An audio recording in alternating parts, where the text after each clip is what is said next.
Hi, folks, and welcome to the Meaningful Money Podcast. This is Season 18, Episode 10.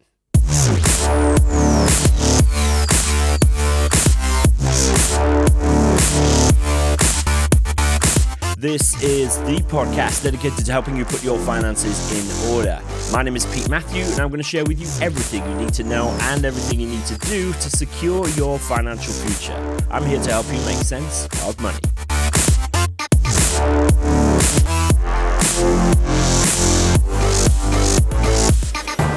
Hello. Welcome to another From the Home Office podcast. It's actually not a home office at all. It's a corner of my living room.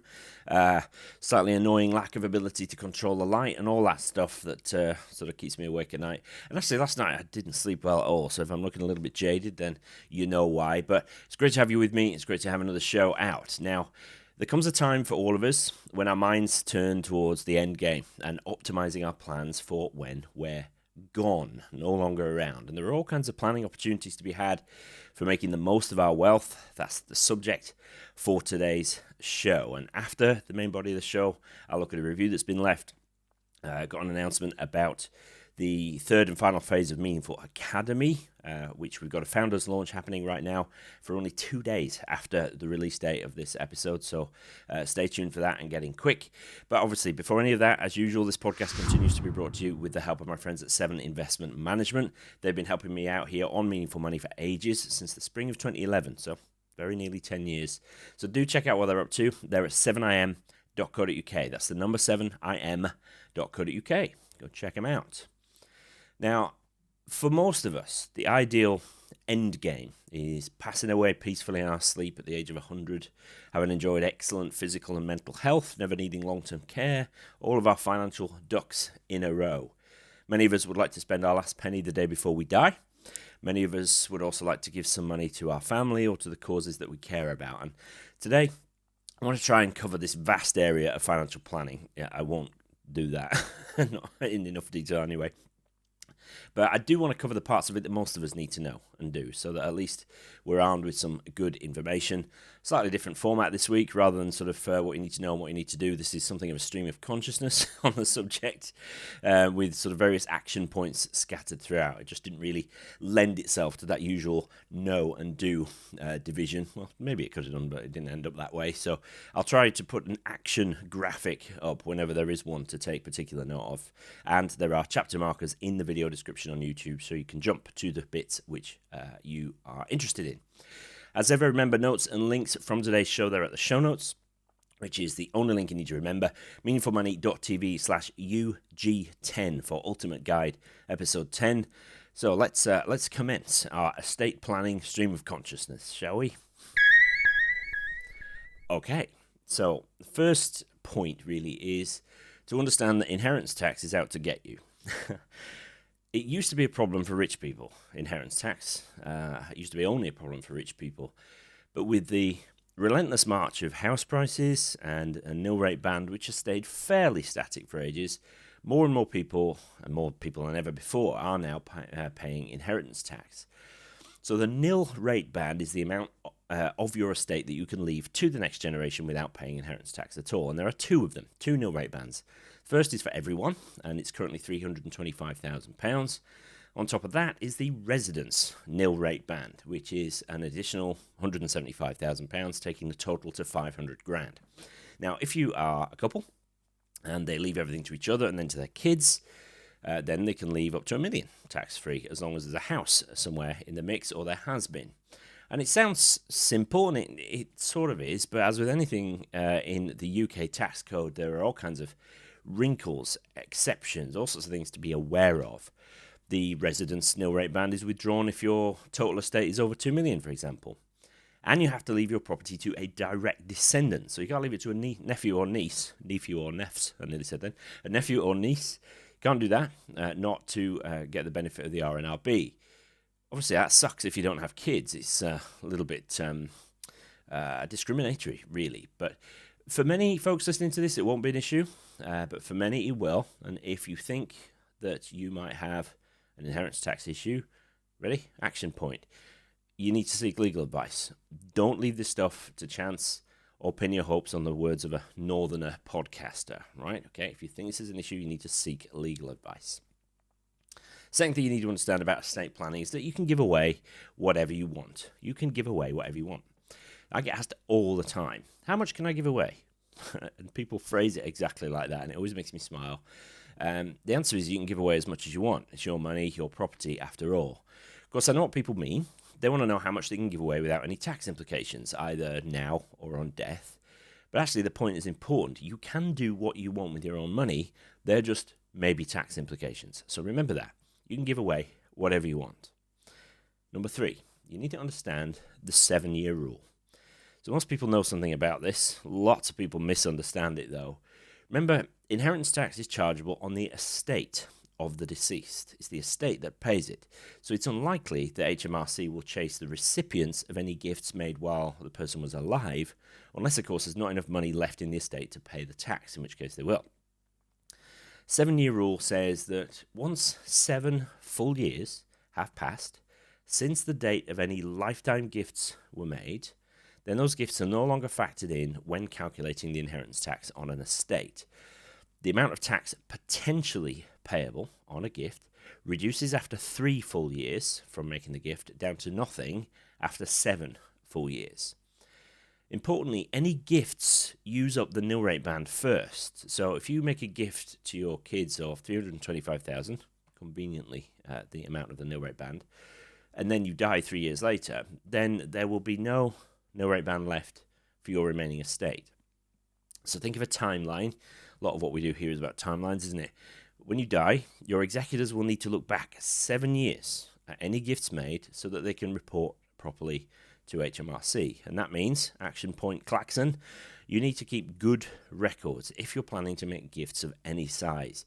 Keep a log of each gift that you make with the date, the recipient, and how much you gave them. Make sure your executors know where to find it and keep it with your will. All right?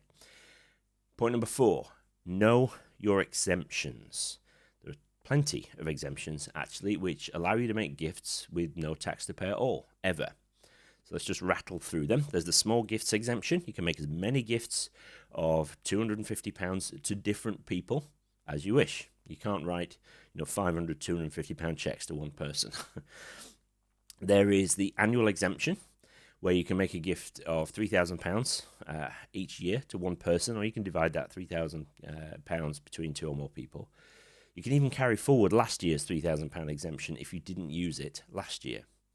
There's a special marriage exemption of £1,000 to somebody getting married or having a civil partnership ceremony, and that figure rises to £2,500 if the person getting married is your grandchild or great-grandchild, and it rises to £5,000 if it's your own child getting married.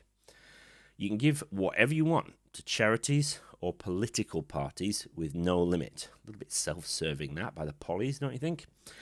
And you can give any amount under the regular gifts from income exemption. So you can give any amount as long as A, it's regular, for which read at least annually, B, it comes from income, so you can't dip into capital to make these gifts, and C, it doesn't affect your standard of living.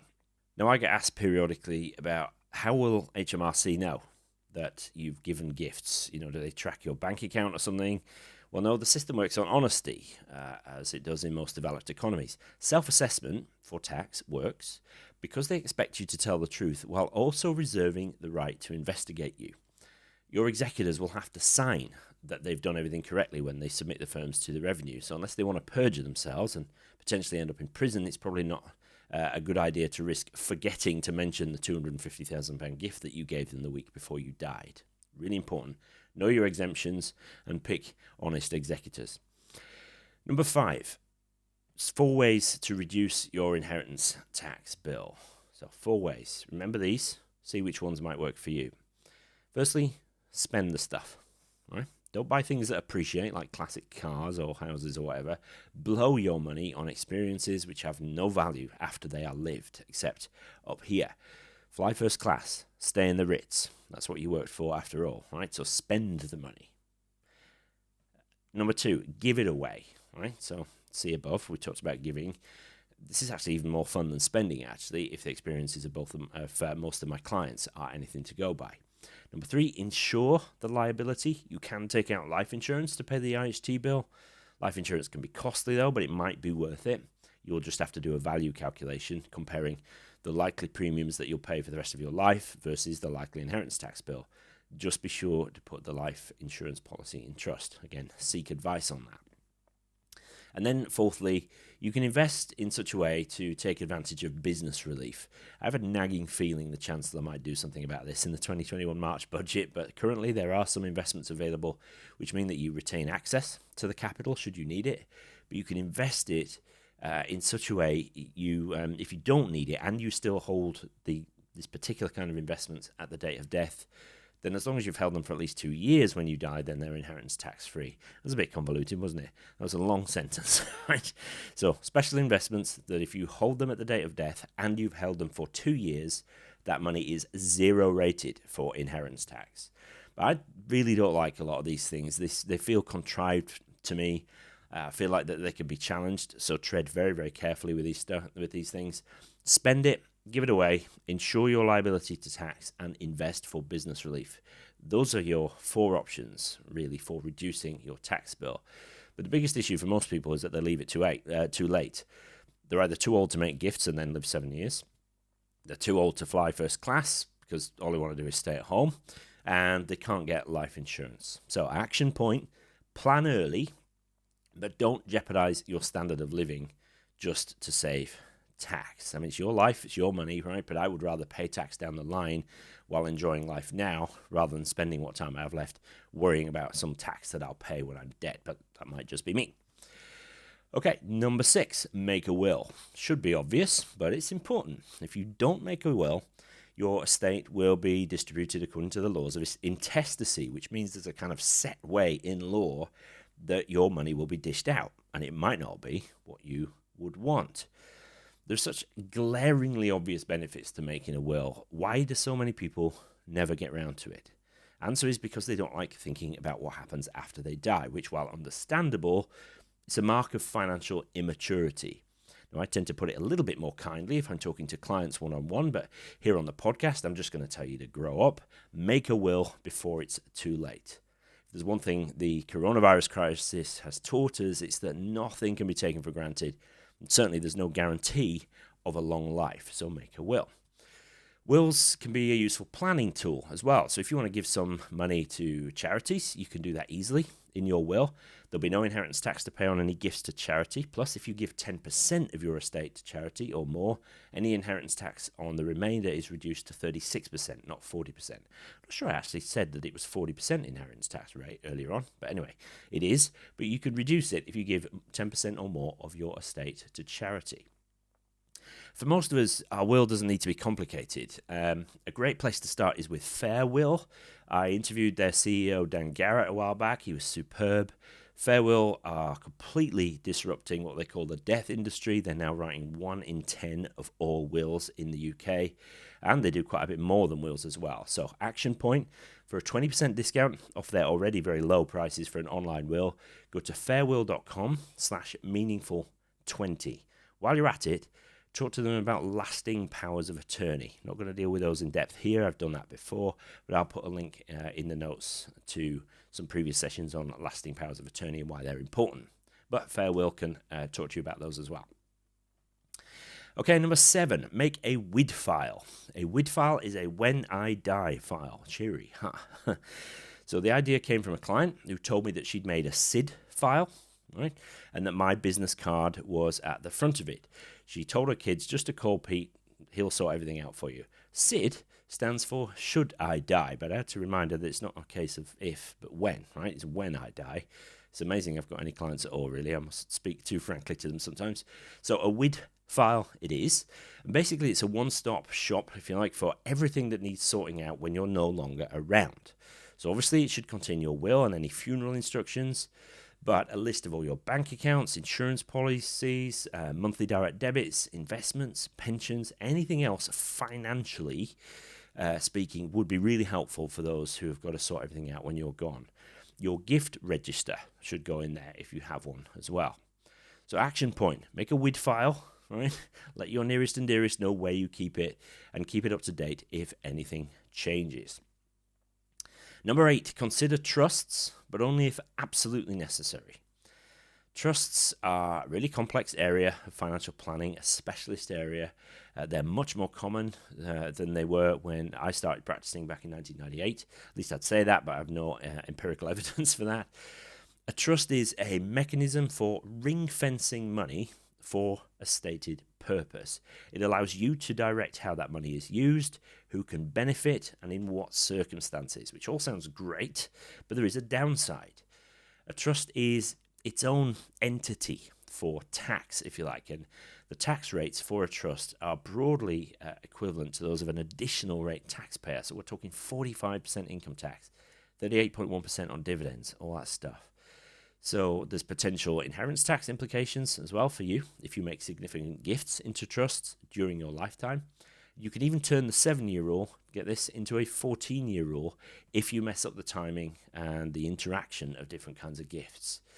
So all this is to say that if your estate is in a position where trusts are likely to be of benefit to you, probably you're getting comprehensive legal and financial advice anyway, which is good, because setting up trusts is not something you want to do off the back of some comments on a podcast. So no action point here, just an exhortation to tread really carefully with trusts. Number 9, beware tax or care fees avoidance schemes. If I had a quid for every time somebody asked me about avoiding care fees or giving their house to their kids so that they can pay less inheritance tax, well, I'd have a few quid anyway. There are still schemes doing the rounds which claim to be able to protect your home from being used to pay for care fees. These schemes are all garbage, in my view, because they're all predicated on any transaction being done primarily for inheritance tax purposes. I've seen people with zero inheritance tax liability sign up to these schemes to save care fees down the line, which makes no sense and certainly wouldn't bear any scrutiny from the powers that be if it came to it. So let's be absolutely clear here, right? You cannot give your house away and continue to live in it and have that transaction be effective either for inheritance tax or care fees planning. And if somebody else owns your house, do you realize how vulnerable that will make you? So if you give your house to your daughter, say, for some spurious care fees or inheritance tax planning thing, and then she gets divorced, well, your home, the roof over your heads, is now in the mix for the financial settlement on divorce. If you've given your house to your daughter and then you live in that house rent-free, well, that transaction will be set aside for inheritance tax purposes anyway, so it would completely negate the effect of giving it away in the first place.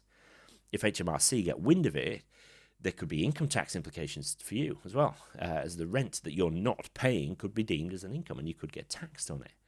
So if in the off chance that your scheme works and your home can't be factored in to a local authority care fees assessment, well, then you're entirely at the mercy of that local authority to find space for you in whatever long-term care accommodation it can find, which might be 40 miles away from your family. Why, oh why, would you ever remove the power of choice over your eventual long-term care like that? Wealth gives you choice. It gives you freedom. Don't give up that freedom lightly. You worked hard all your life to build up that freedom. So however nice the care fees avoidance trust scheme salesperson is, or how much your dog likes him, kicking him out of your home, be secure in the knowledge that you've retained some control of your future. Now, by the way, if anybody can show me a scheme which does work, then I'm prepared to be wrong on this, but I bet it never happens. Okay, action point. Keep your wits about you when it comes to convoluted planning. Simple is best. Simple works. Finally, number 10, look after number 1.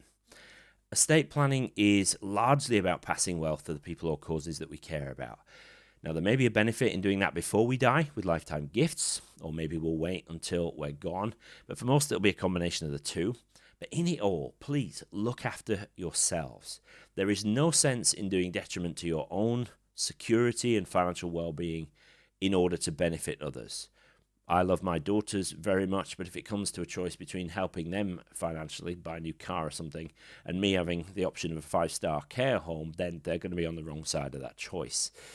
Ideally, of course, we'd all love to get to the stage where we have all that we need and plenty, plenty left over to make generous gifts. That, for me, is the definition of financial success. But if we have to make a choice, then we should definitely look to our own needs first. Now, folks listening to this will either go, well, yeah, obviously, or they'll actually really struggle with the idea of putting themselves first. We're all different in this regard, and I've seen a whole spectrum of responses to this from clients over the years. But I will always encourage you, put yourself first. So in summary then, I reckon that is most of what we need to know and what we need to do to get our estate plans in order. As ever, it's about taking the time to think through what we would ideally like to happen, both while we're alive and when we're gone, and then positioning the pieces to make sure that that happens. So you should talk to a professional financial planner and a solicitor. If your needs are in any way complicated, definitely talk to Fairwill as well, fairwill.com/meaningful20. But don't leave this to chance, folks. It is the ultimate expression of being intentional with your finances. So do it. So to coincide with the last few episodes in the season of Ultimate Guides, we are launching the long-awaited third phase of Meaningful Academy, which is called Retirement Planning. And we're opening it to founder members. Founders get in early while the curriculum and content is still being completed and refined, and they get a significant discount in return for providing feedback as the content develops. Now, the retirement planning phase is going to cover estate planning in much more detail than I've been able to today, plus how to plan and execute any lifetime gifts, care fees planning effectively using the amazing Voyant Go financial planning software, which is included for a year as part of the membership. It's still obviously not a replacement for individual advice, but it will make sure that you are armed with good information when you do seek advice, and that could potentially save you thousands in unnecessary advice fees. 2 of the 7 modules are live currently as we launch. There's another one due in the next 2-3 weeks, just putting the finishing touches on that. But this is an opportunity to get lifetime membership to Phase 3 retirement planning at the lowest price it's ever going to be. So to find out more, go to meaningfulacademy.com/rpfounder. Retirement Planning Founder. meaningfulacademy.com/rpfounder. The address is down here. Don't delay though. We're going to close the doors to founder members at 10 p.m. on Friday the 22nd of January. It's just 2 days away if you're listening to this on release day. So that link again, meaningfulacademy.com/rpfounder. Look forward to seeing you on the inside. Okay, here's a review by Sheffield Jim Bob, who headlines it, a must-listen podcast. Thanks, Pete. During what has been a hard year for all of us, I've been able to focus and work on our finances to ease our immediate concerns and help set us on course to a more positive future. Well, thank you, Sheffield Jim Bob. I'm glad it's been helpful for you. And if it's been helpful for you, then do consider leaving me a review. Go to meaningfulmoney.tv/love, just like Sheffield Jim Bob did this last week. Helps other people to hear about the show and to subscribe because it keeps us near the top of the rankings. Okay, next time I'm going to be rounding off the season of Ultimate Guides with the amazingly self-indulgent Ultimate Guide to Money and Life. Should be fun. So that's it for this week, though. I hope you enjoyed it, folks. Quick rattle through estate planning, but pretty much everything you need to know and everything you need to do, at least for most of us in there. So I hope it was helpful. Any questions or comments, go to the show notes, meaningfulmoney.tv/UG10. Hope you enjoyed it, folks. Thank you so much for listening. I'll speak to you next time.